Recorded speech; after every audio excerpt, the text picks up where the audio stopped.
Alright guys, how y'all doing? Hope you're doing well. In today's video, going to be showing my first completion of the stage 1 in the NIDHOGGR Demonic Beast battle. I will also go over some tips and tricks, stuff like that. Now, this probably isn't the most optimal team for the floor 1, but if you're looking to get a easy completion, or even any completion on the third floor, this is definitely the team you want to go ahead and go for. You can still optimize this one to be a little bit more valuable in the first floor by going ahead and switching the Tarmiel Association from Diane over to Freya. Now, Diane's going to end up taking a lot more hits in the second floor, which is, you're going to have a bit of struggle in this first one, but I feel like you should be just fine. Now, first thing, jumping into the first floor here, the starting hand I'm going to do here, very, very important, getting the 2 stacks up on the single targets, getting Meliodas his buffs, and the damage reduction is a very important thing. This is a very, very long, or a very stally demonic beast battle, so getting those procced as soon as possible. You could even, if you like, get all of them before you get into the second phase. That is, of course, up to you. And yeah, you can tell this is a run I completed by the insane card draw on the Elizabeth cards. That cleanse is such a lifesaver. It's super, super valuable. Wouldn't really recommend going for any merges on it. Having the cleanse is a lot more important than getting the extra defense stats. So yeah, definitely something you want to have to think about going for. Throwing out those Elizabeth cards as well, the attack cards will increase her passive, giving everyone the extra recovery rate. So another thing and you can benefit from kind of stalling out the demonic beast battle. But as you can see here, Freya very, very low turn 1. Definitely helps that we're going to get him the extra bit of healing from the level 2 card, since level 1, it does heal the weakest ally on the team, but you're still going to get a little bit more from the second one. Getting Elizabeth ult, probably the most defining fact of the character in this demonic beast battle. Being able to kind of ult cycle with her, very important, and the heal as well is very, very big. I don't end up using the Facking Association in either of those 2 runs, primarily due to just not having the character leveled up and his Holy Relic made, but that's gone ahead and change. So when I do some of these guides in the future, I will of course be using the King Association. Sometimes she can struggle to get the heal out, but if you have a 6/6 majority of the time, you'll be fine. And then as you can see, kind of just healing these debuffs, kind of slowly going through it, building up all the stacks. At this point, we should start to be seeing a little bit more damage from Diane, and then just keeping that ult control down pat is very, very important. Yeah, Freya takes so much here. If you have the Tarmiel Association, even at 1/6, very valuable to put on Freya. If you don't have the stance up on Diane, him and the Elizabeth are the only 2 characters that are going to be getting attacked, but wow, don't know why I went for the Elizabeth merger there. I mean, we could see it be kind of valuable later on in the run, but in hindsight, probably wasn't the go. Freya might not end up killing it, which would be perfect, and then I could imagine Diane will kill. That'll also get us the extra stack on melee, which was very well played. One thing as well, if you're looking to go through this demonic beast battle, unlike the others, you cannot reset to get your turn back. This is something I was really confused, and they haven't patched as of yet either. I think we're about 2 weeks into this demonic beast battle, and they still haven't gone ahead and done. Going to the second floor here, as you can see, he has the 3 defense buffs there. Can only be removed with the stance cancel. Now, there is no repercussions to doing that in this floor. I would recommend trying to have at least 1 stance cancel. He does get a counter that'll come up later. Definitely something you're going to want to be able to remove that. The damage on it isn't super crazy, but if you can go ahead and avoid it, he will of course gain the grey buffs back when he puts up that counter as well. So melee ultimate is going to be very, very good here. Not as tanky as he is on the second floor, so we should be fine to go ahead and deal quite a bit of damage with the Freya ultimate when we want to throw it out. One thing as well, getting into the second floor, it's almost a must-have to have the Diane taunt. It's kind of unfortunate you're relying on that card so much along with the cleanse card.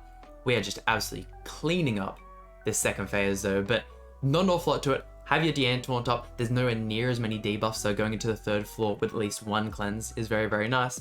And then working with your stance cancels, you can of course still attack with ultimates. You will not get the counter effect. You should be just fine, but yeah.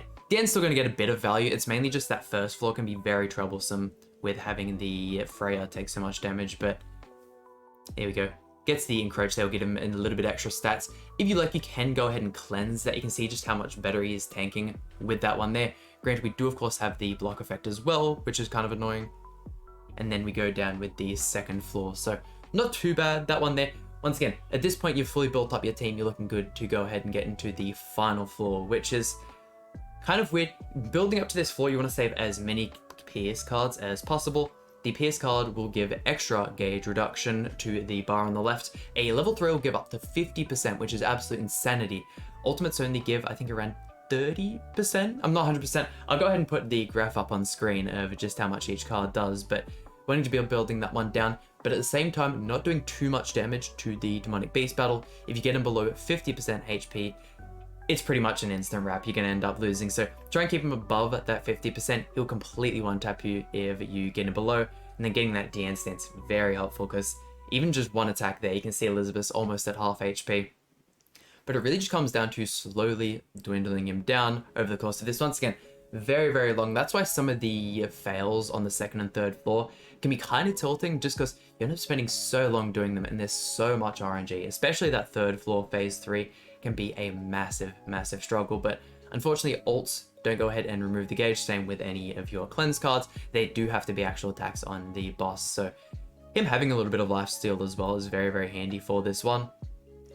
But it takes a really long time. Those level 2 cards are going to be very valuable as well. Even potentially merging some of the Elizabeth cards, which we're probably going to see me do in this next turn, and then using them. It doesn't matter how much damage you get, as long as the rarity of the card meets a certain level, 2 or 3, they'll still do the same amount of a gauge in this final floor. But yeah, quite a few attacks happening here. Once you have the full melee damage reduction, you're going to be just fine tanking these. Stopping ults as well can be very nice. Unfortunately, we're going to have to tank that ultimate, but you'll see when this level 1 PS card comes out. So the Elizabeth level 2 does 10%. The level 1 from Freya, yeah, only 3%. And then the melee level 1, though, will go back to doing 10%, if I'm not mistaken. So having those PS cards are very valuable. I can imagine by the time we get another Ragnarok character for this event, definitely going to have the PS card in their kit. It's just so valuable. It'll probably be a single target as well, just so we're, you know, you're only versing the one boss. It'll be a lot better there, but definitely don't want to go ahead and use Rimuru. Man, this melee just does so much for this final boss. So for this Demonic Beast Battle, I've been grinding the Hawk way too much as of recent. Let's see, get the heal with the end. Still not wanting to use any of the ultimates just because we haven't got him all the way down. Man, it is. I completely forgot until rewatching this run just how slow it is to do this one. DN's built up a lot, so throwing that single target card can be a little bit risky. And then as long as we can get another PS card, that should be enough to go ahead and get the gauge fully down. Go ahead and skip forward just a tad here. DN taunt, yeah, into the double PS, into the single target. Don't want to throw out any ultimates just in case. Melee PS card should do, yeah, quite a bit as well. Look at that level 2 though, the gauge on the side there. That is very, very impressive. Still haven't fully got him down. Is it 50%? Because it might not go ahead and proc here. Oh wow, so apparently this range is still all right. So don't have to worry crazily, but you definitely don't want to be throwing out any ultimates until that one's fully gone.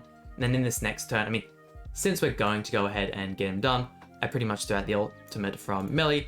That should be enough. That'll get him to the 0, and then Freya can kind of finish things off. You can see he gets those 2 attack buffs there because we killed him before, or got him below that percent before we fully removed the left gauge. So definitely, unless you're certain of yourself killing, don't go ahead and remove that one until done. But there we go.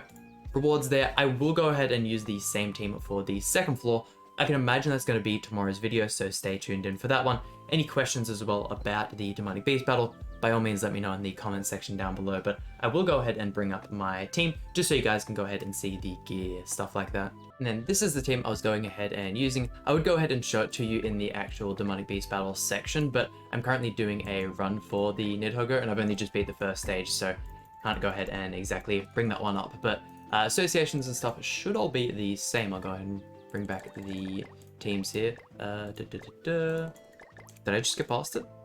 Yes, okay, I did. So this is the team we're going to be using. Going ahead and just quickly running over the gear. HP defense for the Elizabeth. Cosmetics aren't super maxed out. Would definitely help, but having her headpiece in her chest, 100% go ahead and need. And then her Holy Relic as well, very, very valuable. The extra HP related stats can be very, very strong. Moving over to the Meliodas here, I'll quickly go ahead and move his attack gear onto him. Using the attack crit, him getting those crits is very valuable. However, if you maybe are a huge CC whale and you're willing to put maybe a crit chance or a couple crit chance rolls onto his attack piece, can definitely help him out. Cosmetics are fully maxed out as with all of the festival characters. Jumping over to the Freya, same thing, going to be using the attack crit set.